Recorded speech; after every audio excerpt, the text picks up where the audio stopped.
Guys, it's 2026 and the PH Journals podcast is back.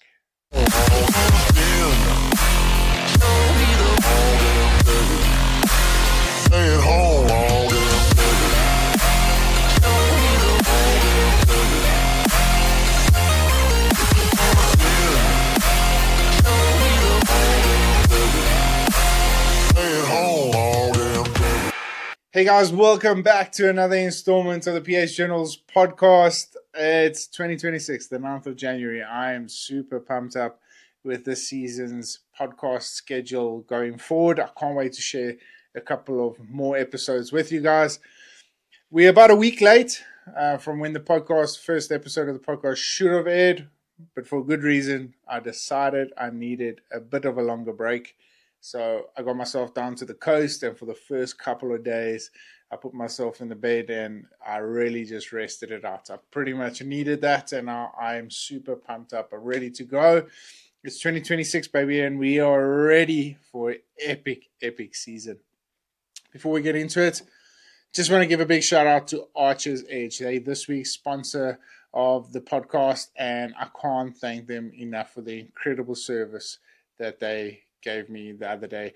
Those of you that have been following my journey would have seen that I acquired the new Matthews Arc bow, and it was set up by Reg and his team at Archer's Edge. What an incredible experience. I'm so grateful for them linking me up with the Matthews team as well as theirs. It's been an unbelievable experience, and I highly recommend anyone in the South African region. Sorry, I just need to put this bad boy on silent. If you guys are in South Africa and you want to upgrade your bow or any part of your bow equipment, I highly recommend these guys. They are absolutely first class, and I can't thank them enough. Reg, if you're watching this, thank you so much once again for the incredible opportunity. It was mind-blowing, absolutely mind-blowing. I have never felt so good behind a weapon.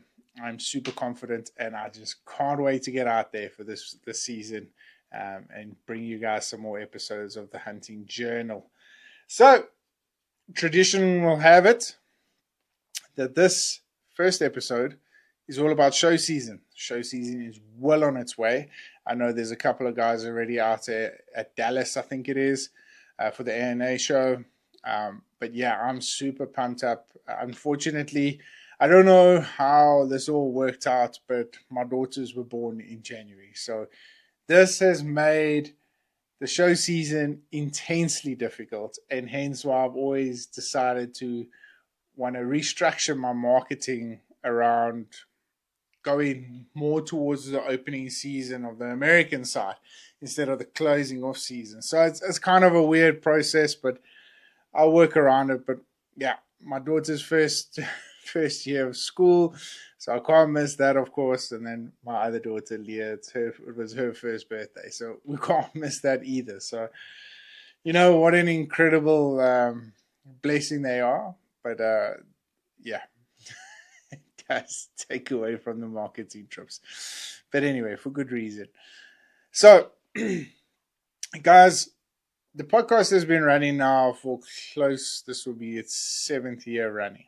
And I decided for the first episode of the podcast, the show season episode, that I was going to go back in the archives, generate the wonders of AI now, generate as many questions that were asked around shows, personally in my DMs and on Facebook and all that sort of stuff, compile it into an episode, and pretty much ask myself those questions so I can try and communicate it back to you guys and how we can get you the answers you need. But firstly, before we do that, I just want to know, and you guys can let me know down in the comments below, where are you guys coming? Are you guys coming to South Africa this season? It's looking like it's going to be an absolute banger. We at Utando Safari is completely fully booked already, which is weird because last season I thought, geez, you know, we're going to struggle for bookings. Is it going to be as good as last season? It's doubled what we did last season, which is absolutely stunning. And we pretty much reached capacity, which is great. So Yeah, let's get down into it. What I'm going to do is I'm going to leave the gear side of the questionnaires out.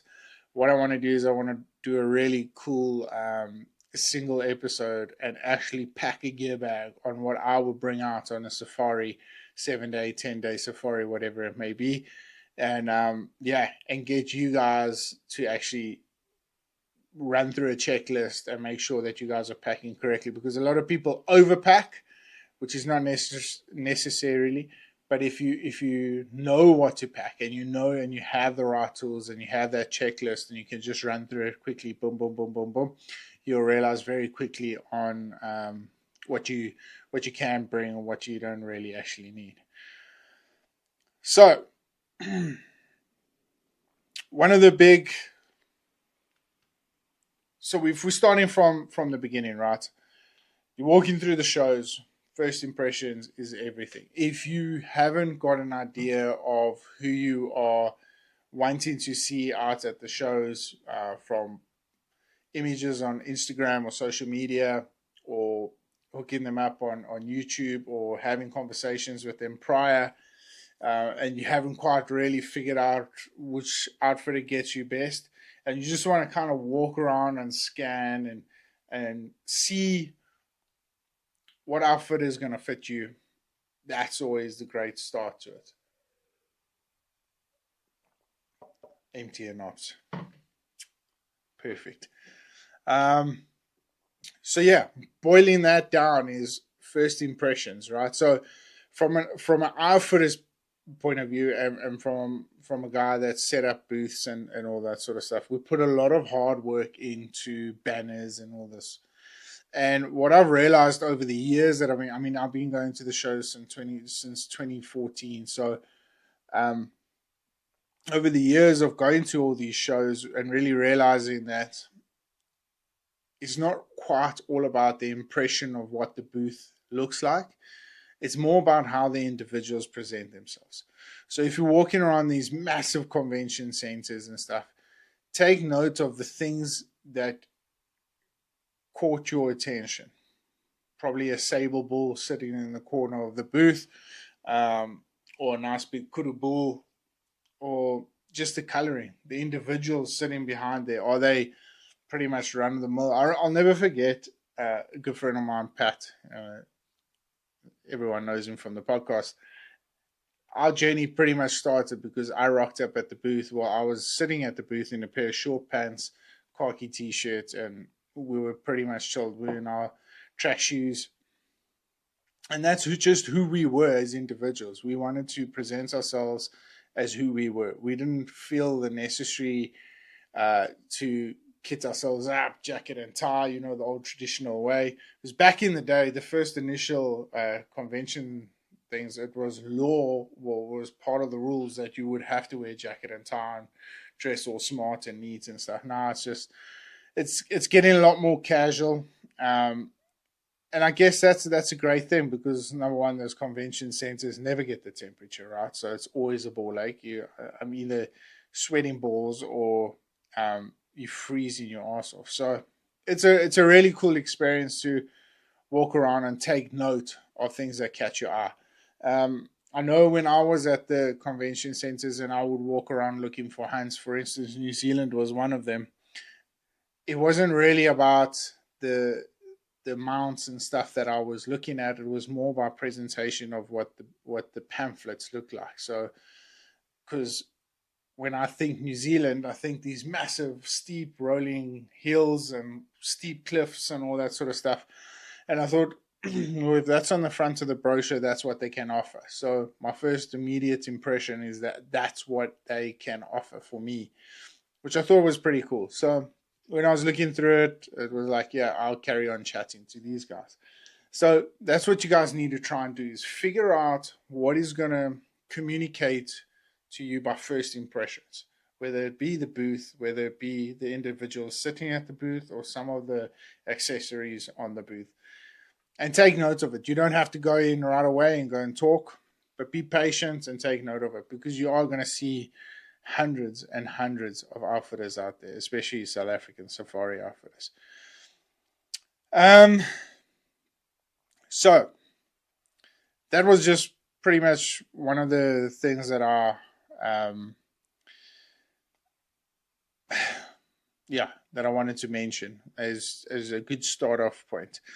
So, guys, in no particular order, these are the questions that I've been asked, and I'm going to elaborate on them in each individually because I think there's a lot of good questions out there that actually now more so than ever before need to be asked. And I can't stress this enough, but you need to be open and honest with your outfitter straight off the bat. They need to know who they're dealing with, and you need to know who you're dealing with.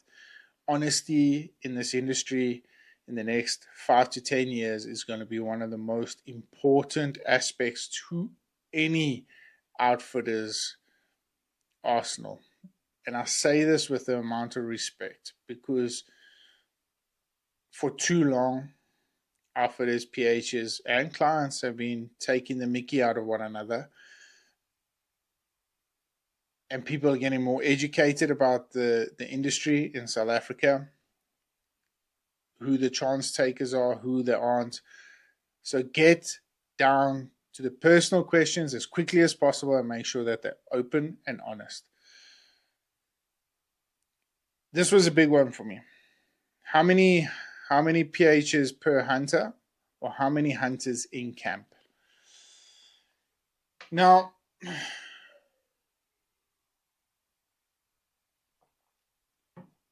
there's a reason why I've mentioned this question. Because I think now, so more than ever before, intern professional hunters are going to become more important in the industry. Because I think the industry is realizing very, very quickly that there is an issue with our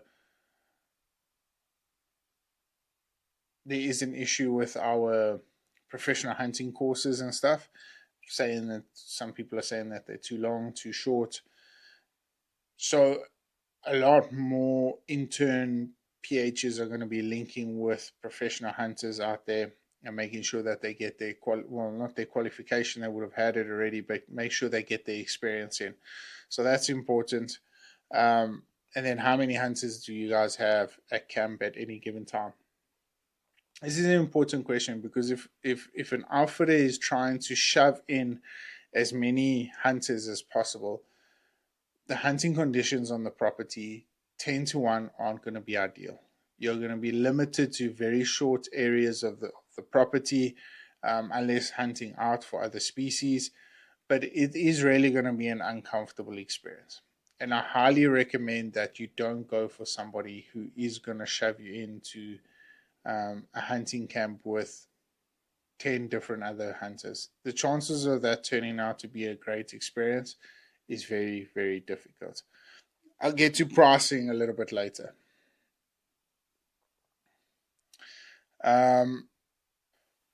Okay. Is it legal to hunt from vehicles? So the important part about that question is no, it's not legal to hunt from vehicles unless otherwise granted. And what I mean by that is that if you physically are unable to hunt on foot, then there are certain criteria and certain ways to be able to hunt from a vehicle. Now, in the past, and what I've seen so many times, it's a huge common practice. There is a lot of hunting done from vehicles. If it is something that you do not like and you do not want to do, don't do it. Try and avoid it at all costs and be open and honest as much as possible with your outfitter and professional hunter and say, I just don't want to do that. Guys, we need to understand that being honest as possible is going to give you the best possible experience you can ever have. And I mean that with the sense of, I mean that out of respect, because I think honesty is a key virtue in this industry. But if somebody is going to lie to your face, it's not going to turn out well for the future. You might have a great safari now, but later on down the line, somewhere along the line, those lies are going to catch up to them. Species. How many species are hunted on the property? Okay. Don't limit yourself to species. We'll talk about packages and pricing and all that sort of stuff a little bit later. Here's the thing. Generally properties in South Africa don't always hold all the species you are looking for.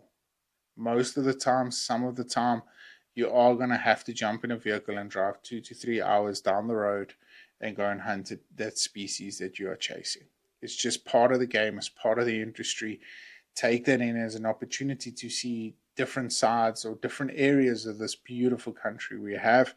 Because 1 minute you could be in the dusty dirt roads of the Karoo, or you could be on the Indian Ocean chasing some beautiful forestry animals. And I think it's very, very important to highlight that, because whether this is your first or your 10th safari to South Africa, understand that hunting as many different provinces, different areas, different landscapes as possible really is part of the experience of being a South African safari avid hunter, if you want to call it that. And I think that's very, very important. So make sure that you take those opportunities, you get it all dialed in, and you understand that that's just going to be part of the game. Big one, how many days should we be hunting? Now, please understand I'm going to talk from a more of a biased perspective, because I'm a big advocate for a 10 to 12 day safari. But you can have a great experience in 7, nothing less. Anything less than 7 days it's really just going to go by so quickly. It's going to become a blur, and we can't really get into the memory bank of your stories. And that's a big one. We need to understand that. So try and break the bank or push a limit and get to your 10 to 12 days. That would be ideal. That would be perfect. If you can do that, that's what I recommend. But it also decides on the species you're chasing. If you've got a kudu or any one of the spiral horn animals, it's this year, I'm warning you guys, this year is going to be extremely difficult to get those animals. So make sure that you put the effort in and you come out for those extra days, because it is going to count in your favor in the long run. Okay, big one. Big one.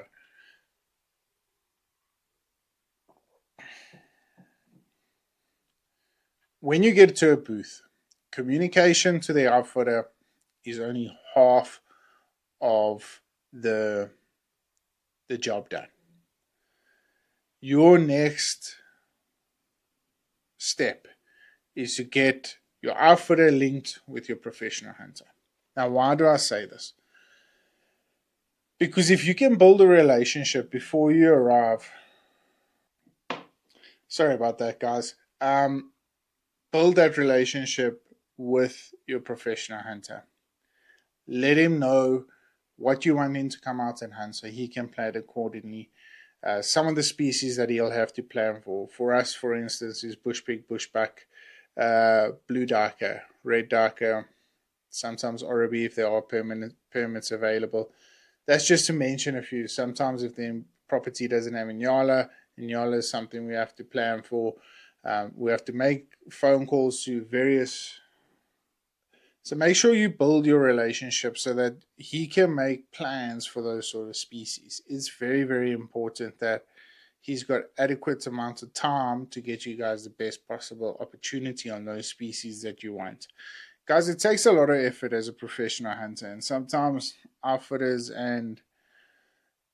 just throw the professional hunters in the deep end without any sort of planning or anything like that. And just the professional part of being a professional hunter is that most of the work you have to just kind of knuckle down and do it yourself.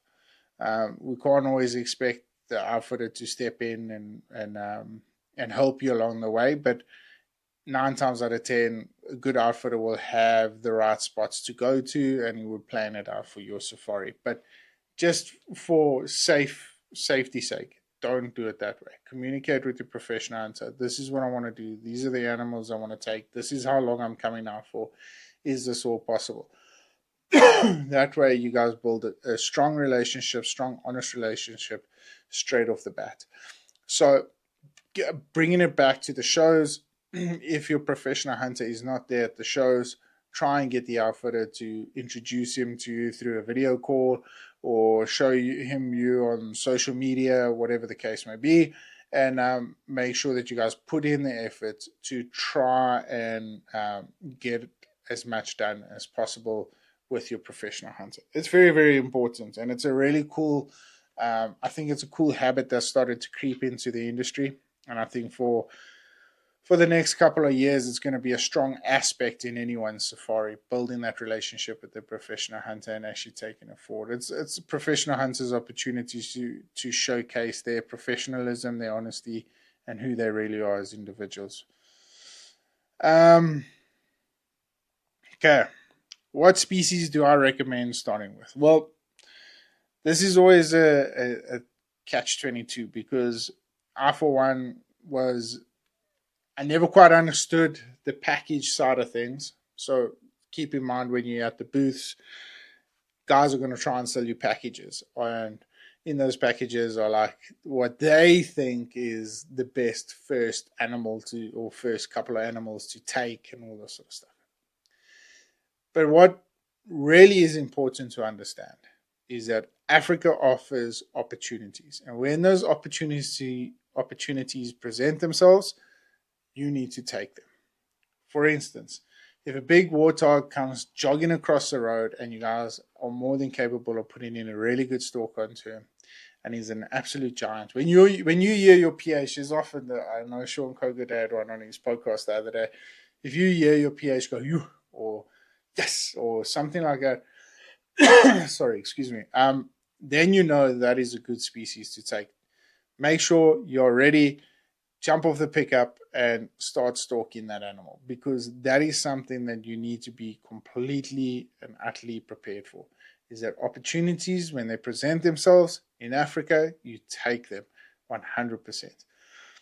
Bringing it back to the package side of things, I was a very big package seller. I enjoyed selling packages because I thought they were the right species for the right time for the right person. After having a conversation with Carl from John X Safaris and numerous amounts of other guys in the industry, I realized very, very quickly that maybe packages aren't quite the way to go.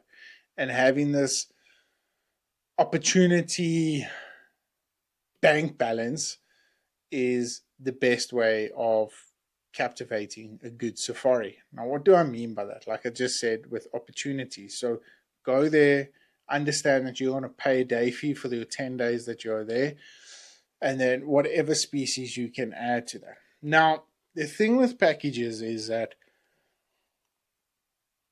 it's meant to be a discounted rate for a certain amount of animals. Now, that's all good and well, but the problem is that when you can't trade those animals out, if those animals are difficult to come by, how many packages had they sold of that particular package? What are the quality of animals going to be like?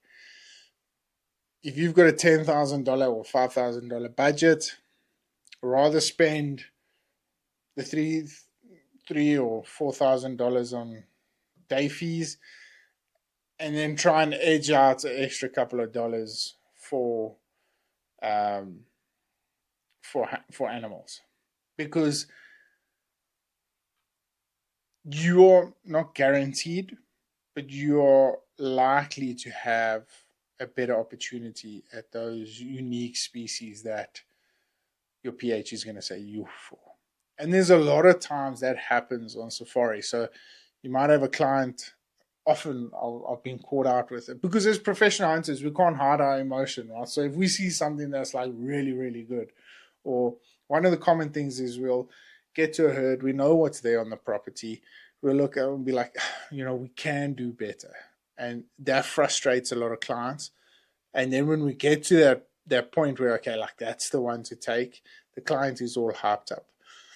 But when we see something big, like a big darker or a big bushbuck or a big warthog, something like will be in the distance and not on a package, and you go, and you try and hide your emotions as much as possible as a professional hunter. Trust me, I've tried this before. I was like, just Dylan, just rather just shut up about it.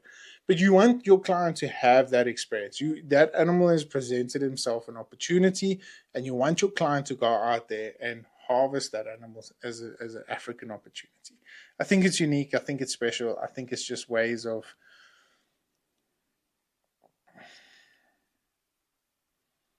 highlighting what a special country we really live in. So keep that in mind. Play open cards. I don't want to discourage anyone from taking packages. I really don't. I think they're a unique part of the industry. I think they offer a lot of guidance for the first timers.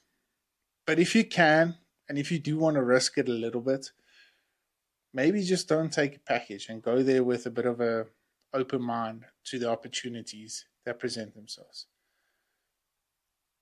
I think that could be really cool and unique. So yeah, that's just what it boils down to when it comes to for first animals. So keep that in mind.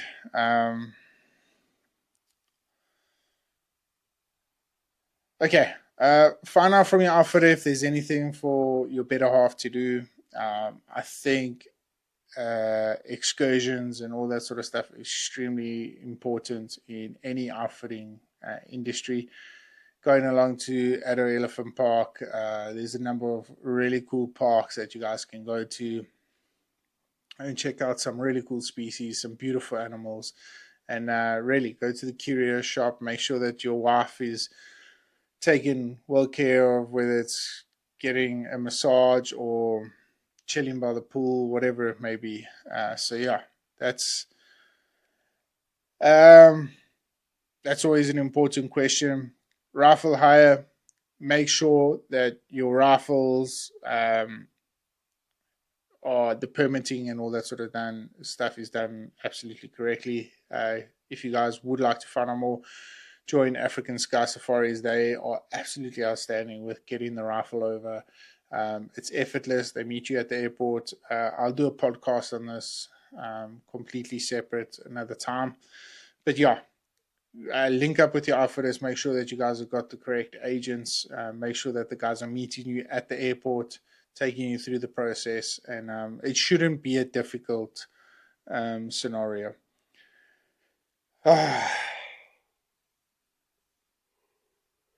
Difficult one.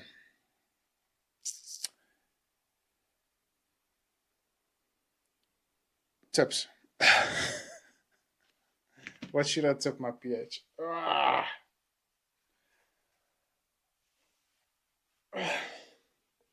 think I need to redo this podcast. I actually think this question came up and I did the podcast for this question. Guys, tips is a difficult one. I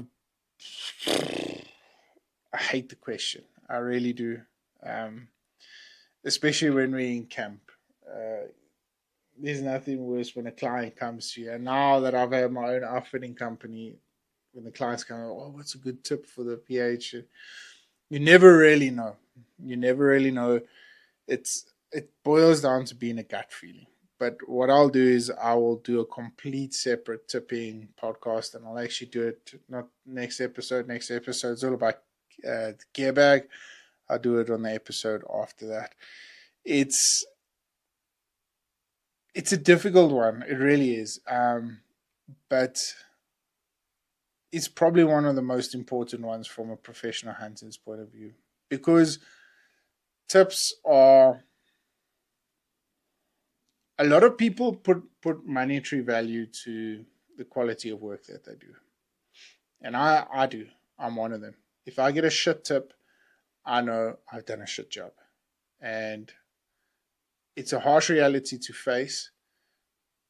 But a lot of the time I try and use it as motivation to be better.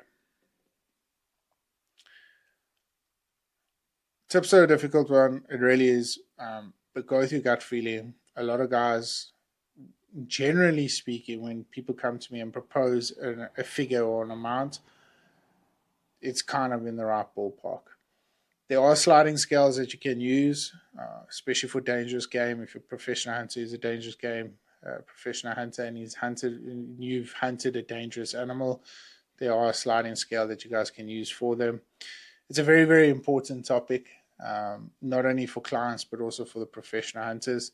It's one I try and avoid at all costs. I know I probably shouldn't. I should get better at answering them. That's probably the best way of going about it, but it is what it is. So, yeah, I will definitely address that in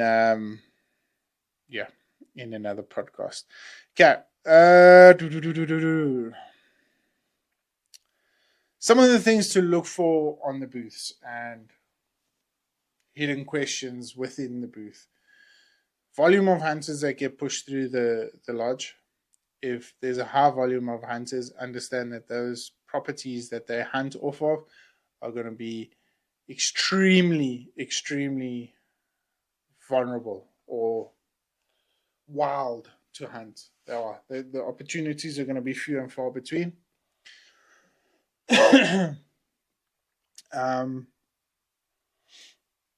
There was a good one I had now. Let me go back in the notes here quickly.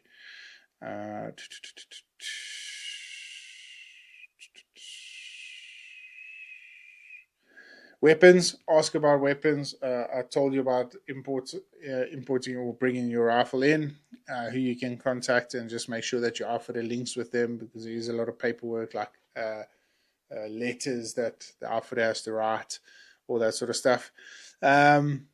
And also, if you're wanting to bring your bow, there's no permits or anything like that you need to bring your bow over. Find out from your outfitter if there are sufficient bow blinds, how hard is a property hunted, because your opportunities on walk and stalk are going to be a much less. Is there any poaching in the area and all that sort of stuff? Keep that in mind, because generally in poached areas, on foot, game is a little bit more skittish. So you're going to have to bring your A game. I mean, it's your outfitter would have done the best possible stuff he could to make sure that you get the best opportunities. And guys, just make sure connecting with an outfitter is one thing. It's an important part to this experience. But connecting with your PH is probably one of the more important parts. And so take the time. If the professional hunters are in the booth, take the time to get to know them. You might not always be with those professional hunters when you come to camp, but understand that they are an important role. And if you link with them and you connect with them, it makes your experience a lot better. And it goes a long way. Areas. Chat to your outfitters about areas. How many areas are you guys have you got opportunity to hunt out of? For instance, here in the Eastern Cape, I'm not quite sure how it works up in Limpopo and other provinces, but in the Eastern Cape, we'll have 4 different areas, from Fort Beaufort region to the coastal areas to inland to the Winterberg, where it's like rolling hills for fall roebuck and stuff. So communicate about that. Communicate about distance. How long are you going to be shooting? What are the distances that you can get to?